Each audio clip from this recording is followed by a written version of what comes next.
بسم الله الرحمن الرحيم. الحمد لله رب العالمين، والصلاة والسلام على نبينا محمد وعلى أشرف المرسلين.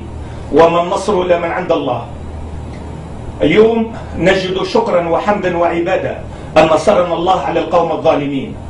هذا اليوم بفضل الله رأينا اكتساحا لصناديق الاقتراع، اكتساحا من طرف المسلمين وغير المسلمين، ورأينا فرقا شاسعا بين أصواتنا وبيننا وبينهم.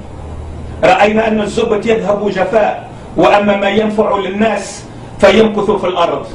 هذه الانتخابات هي ثمرة من ثمار الخير الذي زرع في هذه الأرض الطيبة وفي قلوب الشرفاء.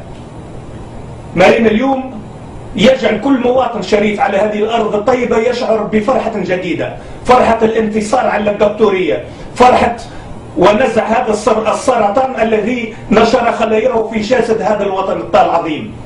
هذه الفرحة اللي ما تمتش اليوم، وبدات الأعذار نتاع الحكومة العميلة الغير مبررة تطلع وتوخر الانتخابات اليوم الثلاثاء. إني أحذركم وأحذركم للمرة الألف أنه أي تلاعب بنتيجة الانتخابات أقسم بالله العظيم، أقسم بالله العظيم، أقسم بالقرآن الكريم، وأقسم بشرف بناتي إلا ما نخليكم فرجة، اللي منخليكم واحد إلا من قطعكم واحد ورا واحد أيها الكلب العملاء، اللي منمثلوا بالجثة متاع مذهب بكم الكلب أكثر من مثلوا الجثة متاع القذافي يا أولاد العاهرة. وعلى رأسهم ولد بلادي الساحلي كمال مرجان ومحمد شغام. ولا تقولون لا صناديق اقتراع ولا نلوموا في الأختام ولا الحاويات ولا مذهب بكم الكلب.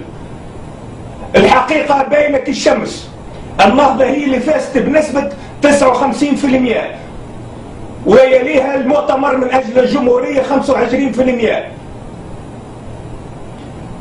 من أجل الجمهورية. وإذا نسمعوا أكثر من هذا اللي ما نحرقوا تونس على مذهب بكم الكلب وعلينا وعلى أعدائنا.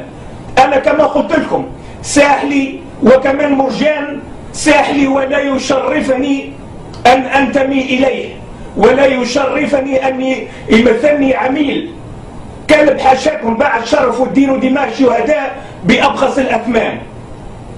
ومن أنظر فقد أعذر. اللهم أشهد أنني قد بلغت.